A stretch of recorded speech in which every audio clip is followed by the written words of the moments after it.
ظہیر صاحب میرے پرانے دوست نہیں ہیں۔ طالب علم کو کاروبار کی دنیا میں آئے محض 4 برس ہوئے ہیں۔ ظہیر تقریباً 75 برس کے ہیں۔ پوری زندگی کاروبار کرنے اور اسے بڑھاتے ہوئے گزری۔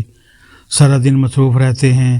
ایک دن دفتر آئے اور کہنے لگے اتوار کو چھٹی ہوتی ہے، کھانا اکٹھے کھائیں گے۔ ان کا گھر میرے غریب خانہ سے زیادہ دور نہیں ہے۔ کوئی 1 بجے کا وقت طے ہوا۔ میں مقررہ وقت پر پہنچ گیا۔ ہم ڈرائنگ روم میں بیٹھ گئے اور گپ شپ شروع ہو گئی۔ اسی دوران ایک بدنما سی بلی آئی اور میزبان کی گود میں بیٹھ گئی۔ بلی سکون اور آرام سے بیٹھی ہوئی تھی۔ ایسے لگتا تھا کہ ہماری ساری باتیں سن کر سمجھنے کی کوشش کر رہی ہے۔ کھانے کے بعد اٹھے تو میزبان نے اسے پیار سے کندھے پر بٹھا لیا۔ ہم ڈرائنگ روم میں ڈائننگ ٹیبل پر بیٹھ گئے۔ بلی کے لیے ایک علیحدہ پیالہ نما برتن رکھا ہوا تھا جس میں اس کا کھانا بھی موجود تھا۔ جس طرح ہم نے لنچ کیا بالکل اسی حساب سے اس جانور نے بھی خاموشی سے طعام کیا۔ کافی کے لیے جب واپس ڈرائنگ روم میں بیٹھے تو بلی بھی واپس آئی اور ظہیر صاحب کے قدموں میں بیٹھ گئی۔ جانور سے صاحب خانہ کی اتنی انسیت دیکھ کر مجھ سے رہا نہ گیا۔ ان سے پوچھ لیا لگتا ہے آپ کو بلی سے بہت لگاؤ ہے؟ ظہیر صاحب نے غور سے مجھے دیکھا۔ لگاؤ نہیں، یہ بلی میری فیملی کا اہم حصہ ہے۔ میں خود اسے کھانا ڈالتا ہوں، خود ہر 2 ہفتے کے بعد اسے نہلاتا ہوں۔ جب گھر آتا ہوں تو یہ میرے قدموں کی چاپ کا انتظار کر رہی ہوتی ہے۔ جیسے ہی میں گھر میں داخل ہوتا ہوں اس کی کوشش ہوتی ہے کہ جہاں بھی بیٹھوں یہ فوراً بچوں کی طرح میری گود میں بیٹھ جائے۔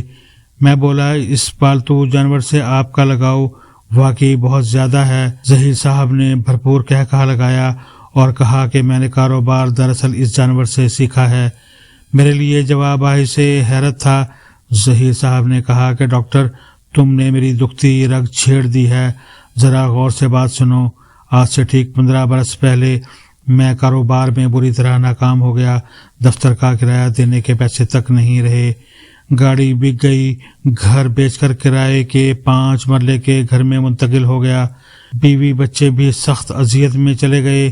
بیوی نے کہا کہ آپ کا کاروبار بڑا اچھا چل رہا تھا، شاید کسی نے جادو کر دیا ہے، ہر چیز ٹھپ ہو گئی ہے۔ وہ مجھے پیروں فقیروں کے پاس لے گئی۔ ایک عامل پیر تو فرمانے لگے کہ کاروباری رقابت رکھنے والے لوگوں نے آپ پر تعویذ کرائے ہوئے ہیں اور میرے موکل بس ہر چیز ٹھیک کر دیں گے، مرتا کیا نہ کرتا۔ عامل نے 25,000 روپے مانگے جو ایک دوست سے ادھار پکڑ کر بڑی مشکل سے ادا کیے۔ عامل کے مطابق 2 ہفتوں میں موکل سب ٹھیک کر دیں گے۔ 2 ماہ گزر گئے مگر کچھ بھی ٹھیک نہ ہوا۔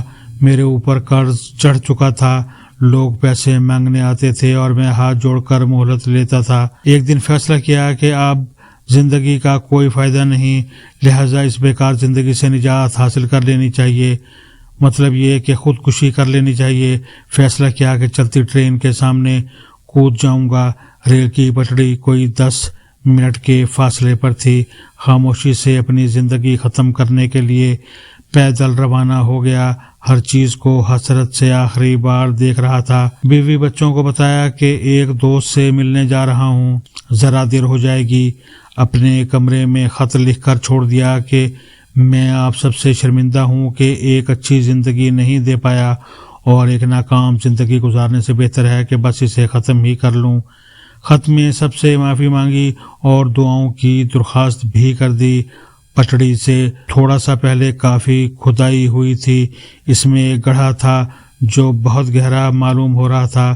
اس میں پانی موجود تھا۔ سخت سردی تھی، سورج غروب ہونے چلا تھا مگر ابھی ہلکی ہلکی روشنی موجود تھی۔ گڑھے کے کنارے سے گزرنے لگا تو ایک بلی کے بچے کی آواز آئی۔ اس کو سن کر رک گیا، دیکھا کہ بلی کا نحیف سا بچہ پانی میں بھیگا ہوا تھا۔ اس پر شدید سردی سے کپ کپی تاری تھی اور گڑھے سے نکلنے کی ناکام کوشش کر رہا تھا۔ میں رک گیا، گڑھے کے کنارے پر بیٹھ کر بڑے غور سے اس بلونگڑے کی زندہ باہر نکلنے کی کوشش کو دیکھنے لگا۔ معلوم تھا کہ یہ زندگی کی آخری گھڑیاں ہیں، لہٰذا ذرا یہ ماجرا بھی دیکھ لوں۔ بلی کا بدنما سا بچہ گڑھے سے باہر نکلنے کے لیے مختلف راستے تلاش کر رہا تھا مگر ہر بار ناکام ہو کر پھر پانی میں گر جاتا تھا۔ مگر پھر کسی اور راستے سے باہر نکلنے کی کوشش میں مصروف ہو جاتا تھا۔ میں ساکت ہو کر سب کچھ دیکھ رہا تھا، مجھے اپنی زندگی سے کوئی لگاؤ نہیں تھا، تو میں نے اس بلونگڑے کی کیا مدد کرنی تھی؟ 8-10 بار گرنے کے بعد وہ بلونگڑا مکمل تھک چکا تھا، گمان تھا کہ اب وہ تھوڑی ہی دیر میں مر جائے گا، مگر گڑھے کے اندر ایک ٹہنی موجود تھی جو نزدیک درخت سے اندر کی طرف جھکی ہوئی تھی۔ بچے نے بچی کچھی طاقت سے چھلانگ لگائی اور ٹہنی کے کونے کو اپنے دانتوں سے پکڑ لیا، پھر ٹہنی کو گڑھے کی دیوار تک لے گیا۔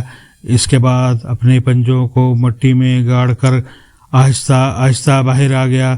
میں اس بلونگڑے کی قوت ارادی دیکھ کر حیران رہ گیا، اسے آہستہ سے پکڑا اور بغل میں دبا کر گھر واپس آ گیا، اپنے کمرے میں اسے نہلایا اور بستر پر لٹا دیا۔ وہ بلونگڑا اس طرح گہری نیند سویا جیسے صدیوں بعد آرام میں آیا ہے۔ قریب ہی ایک کرسی پر بیٹھ گیا، سوچنے لگا کہ اگر بلی کا کمزور بچہ ایک حکمت عملی کے تحت اپنی جان بچا سکتا ہے تو میں کیوں مرنے جا رہا ہوں؟ اتفاق سے میرا خودکشی کا نوٹ کسی نے بھی نہیں دیکھا تھا۔ اس کے پرزے کیے اگلے دن سے اپنے کاروبار میں حکمت عملی کو بالکل تبدیل کر دیا۔ ایک کرایہ کا ہال لیا اور وہاں ادھار پر چند مشینیں لگا کر وہی پرزے بنانے شروع کر دیے جو اپنی بڑی فیکٹری میں بناتا تھا۔ 1-2 مزدور رکھے اور خود ہاتھ سے کام شروع کر دیا۔ 2-3 ماہ میں بے تحاشا آرڈر ملنے شروع ہو گئے، کیونکہ میں نے معیاری پرزوں کی قیمت مارکیٹ سے کافی کم رکھ دی تھی۔ منافع بھی قدرے کم ملتا تھا، مگر کام کے حجم کو بڑھا دیا۔ 1 سال کے کم عرصے میں بڑا کارخانہ لگانے کی طرف چل پڑا۔ آج ماشاءاللہ 4 فیکٹریاں ہیں اور 11,000 لوگ میرے ماتحت کام کر رہے ہیں۔ میں نے زندگی میں کامیابی کا اصل گر بلونگڑے سے سیکھا ہے۔ اس کے بعد آج تک یہ بلی ہمارے گھر کا فرد بن چکی ہے۔ عرصے کے بعد میں نے اپنی بیوی بچوں کو سارا واقعہ سنایا تو سب زارو قطار ہونے لگے۔ بہرحال اب میں انتہائی خوشحال ہوں اور اس بلی کو دیکھ کر روز اپنا عزم دہراتا ہوں کہ ہر مسئلے کا حل موجود ہے، صرف سوچنے اور کام کرنے کے انداز کو بدلنا ہوتا ہے۔